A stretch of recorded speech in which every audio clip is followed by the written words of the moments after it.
Hi everybody, Angela Pugh here with Kansas City Recovery. Thank you as usual for taking a few minutes to watch our videos. I appreciate you guys. Today I'm going to talk a little bit about sober living and kind of what are the basics of sober living and what are some of the differences. I know for me, I think Kansas City Recovery does sober living a little bit different. I think we're a little more structured than a lot of people, and I did that on purpose. I know for some people that's kind of a bummer, but that was really how I wanted it, and I thought that was the healthiest way to do it, and certainly to encourage the type of growth that we're looking for. You know, I think sober living is a tool, and it should be utilized exactly as that. Like, I feel like my guys are there for a reason, and they are putting their lives back together, and they are rebuilding and trying to reach their next level, and I want to help them do that. I don't want to have just a place where everybody's laying around doing nothing all the time, and I don't know if other sober living's doing that. I'm just saying we don't do that. So some of the requirements I think are pretty standard in that I think every sober living obviously is going to have a curfew. I think every sober living is going to have random urine tests and breath tests. Every sober living is going to have chore requirements. Every sober living is going to have room requirements, right? The guys have to keep their rooms clean. They have to make their beds every day, things like that. I'm not going to tell you they're perfect about it, but I'm proud of them. They do pretty good. So I think those things are pretty standard no matter what. I know for us, we don't have any overnight stays allowed. Nobody can spend the night over in our home, and our guys can't stay the night out somewhere. Now, if there is a special circumstance, of course, we're not unreasonable. I had one of my guys a couple of weeks ago had a wedding in his family and asked if he could spend the night at his mom's house so he could spend more time with his family. Of course, we honored that. I also have 2 house leaders that live on premise, right? So there's always somebody there kind of overseeing what's happening, making sure everybody's all right, making sure people are making it home by curfew, all that basic kind of stuff. I think at our house, a lot of the magic happens. You know, we sit on almost an acre of land. We have this gorgeous yard, and we have a beautiful patio that the guys sit on. That's the smoking patio, you know, and they're there a lot. They smoke a lot, right? I kind of forget that because I quit smoking a really long time ago. It's been 11 years next month I quit smoking. So I forget about that part of it, but they do. They hang out a lot outside, and I think that will increase for us as the weather gets a little bit nicer and it's less hot. But our guys too are really, one thing I think is kind of different for us is we do have a requirement that we have rec time, right? We have to do recreational things. We have to enjoy ourselves. We have to have fun. So I just made it a requirement of the house, and we created a service position for it. So every month, one of our guys is the rec person to create a recreational activity.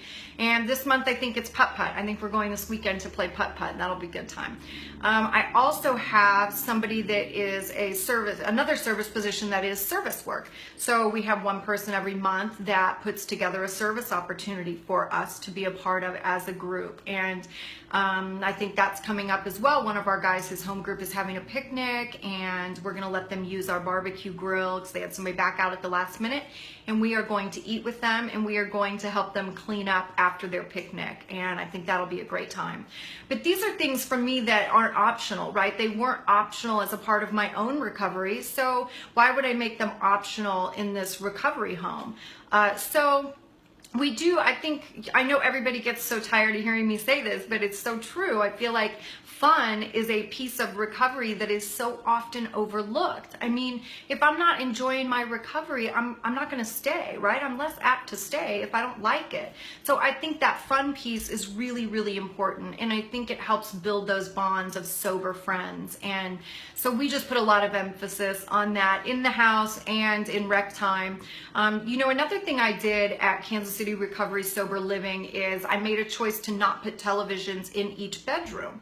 And I really thought a lot about this because, you know, I also bought, everybody has a memory foam mattress. So I kind of spoiled them in that regard because I wanted them to hopefully sleep well. You know, sleep is always an issue for recovering people. So I just wanted them to have a comfortable place and hopefully sleep well. And I was thinking, you know, I want them also to enjoy that private personal space. If somebody wants to lay in their bed and read a book or something, I just want them to be comfortable.